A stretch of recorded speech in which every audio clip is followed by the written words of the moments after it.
Could be in our own That's room, true. It could be in right? our own rooms. That's right. But That's we've right. been there where we lost our emotions like that. Like, how did I lose control of my life like this? And these are sizable books. They're minimum 200 pages. You can download them absolutely for free by simply going to, for example, this one, you just go to getmymarriageback.com, smartrealestatewholesaling.com, realestatemoneysecrets.com. So yes, I am a 3 times author, and those books are out there for your consumption, and they are also available everywhere on Amazon, anywhere that you pick up books. So in case you prefer a physical book like that, enough patience to let them rant, let them get out what they need to get out. If it's worth it, or if it's not worth it for you, like a lot of the conversation in AMM on Clubhouse is not worth it for me. I just come in for cruise and leave, right? But if it's really worth it for you, let's say this is your wife or your girlfriend, anything like that, you know there's a lot that you're going to lose. There's also a lot to gain if she feels heard. There's a lot for you to gain if she feels heard. So these are some of the conversations that we'll continue to have. Let me go back to the video before we lose. Okay. Track here. Yeah. Okay. Let's see. There you go.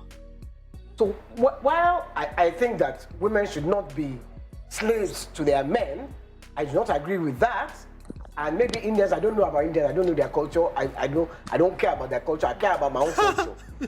That's right. So if Indian women want to be slaves to their husband, that's their own cup of tea. What he said about African women, she said that's their own cup of tea. This is not your typical woman. Okay. Don't let Yeni Kuti or anybody in the manosphere that's repeating manosphere talking points set you up for failure. An average woman does not operate this way. Okay. An average woman is an empath. She will connect with the pain of the people you are attacking. Okay. You feel me? So yeah, absolutely. when I talk to men, I say we love pygmies. Pygmies is what we love. I said, be careful. There's a very good chance that the pygmy is also an average woman. But because she's not in a romantic relationship with you right now, you can't tell. Okay. That's number one. Number two, there's a good chance that even if she's really authentic, there may be a few of them that are authentic. That's not what you want. That means she's more connected to her masculine energy more than her feminine energy. That makes sense. There are ways you're going. That means she's in her cerebral. She's thinking more so than she's feeling. In a romantic relationship, in order to create sexual polarity, you as an average man need a woman who is more so in her feelings. Meaning, you said something, you didn't even mean it, she start crying. That translates to other aspects of life. Okay, so now for our viewers, let's talk about what you've just said, which is very, very powerful. And this is very, very powerful what you're bringing forward. Where you have today's cancel culture, the cancel culture of today, and you just said something that is very, very powerful, which is actually, in my opinion, what I'm hearing, and you could correct me if I'm wrong, is the idea of being vulnerable, right? Yes. Is the idea of being vulnerable.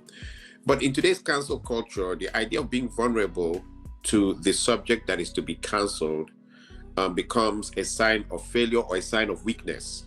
Yes. You see, so for example, you said something that everybody's like, "Oh, for me, no way, cry for who? That would be the next, the next effeminate. You start hearing effeminate. Simp. Yeah. Cry for who? Cry for what? Cry for what? You know. And so the question at that point would be, what do you tell your viewers on that level? Is it that we as men search for those kind of people? Or is it that women search for those kind of men? Or is it something that is created within the relationship? The idea of vulnerability. How does this dynamic work? Because a lot of people are beginning to see that dynamic could be a lost cause. Some people are feeling it's a lost cause at this stage. Yes. It's socialization. Remember I used the word earlier. I used the word ecosystem. Okay. We live in an ecosystem, and it's governed by energy flowing back and forth in different forms.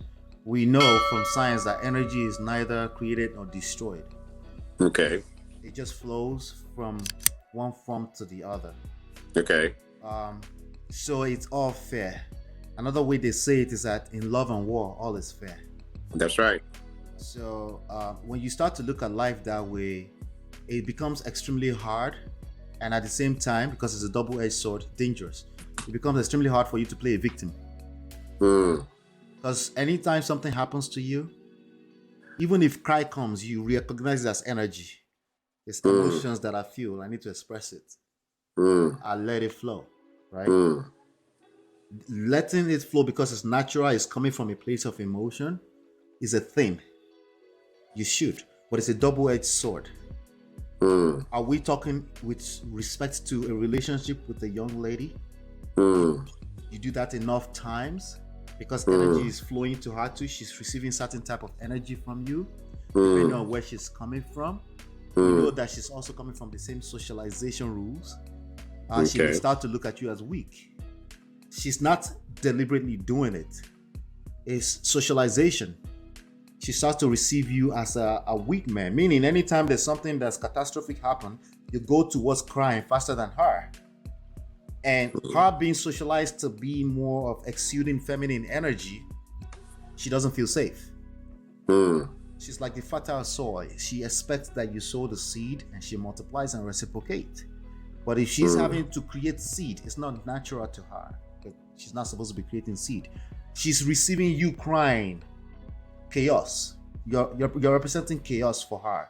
So she's basically receiving and multiplying that into chaotic for whatever your romantic relationship looks like. So we're talking about sexual polarity right now, right? So it's not wise to say, oh yeah, I can just cry in front of any woman. No, that's not wise either. That's disconnecting from this fact that we're socialized beings. Right? But it's also not wise to say I'm going to be this macho man and never cry. That's not sustainable. Things can happen in your life that makes you feel like you need to cry. Part of masculine energy is to make it okay for you to experience feelings like a human being. That's being sure of yourself. You're not needing validation from a woman to validate you that you're a man. So his mother died, somebody died. You feel like crying, cry. It's not a big deal, right?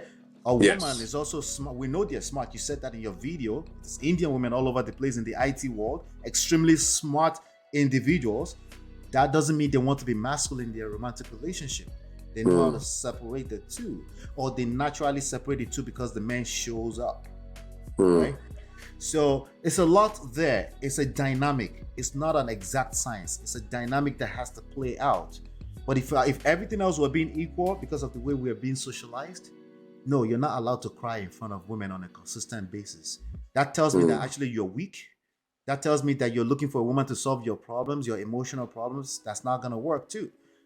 Now, there is exceptions to every rule. There's that woman that will come here and say, Ola, you're wrong. I like my women crying. It's like, okay, you're the exception if you're not lying. There's a good chance you're lying. There's a good chance you're lying and not even know that you're lying, right? So, but as men, it's our responsibility to know these things, read enough, experience enough, and figure these things out. And don't put the weight on yourself that you have to know everything. You don't have to know everything. That's one of the things I see a lot of intellectual diarrhea on the internet. People that read so many books, they're just pouring it out. They didn't really process it. They leave it, right? Me and you have been in a place where we felt like we lost and we cried like a bitch. That's right. That is right. It could be in our own room. That's true. It could be in our own rooms. That's right. But we've been there where we lost our emotions like that. Like, how did I lose control of my life like this?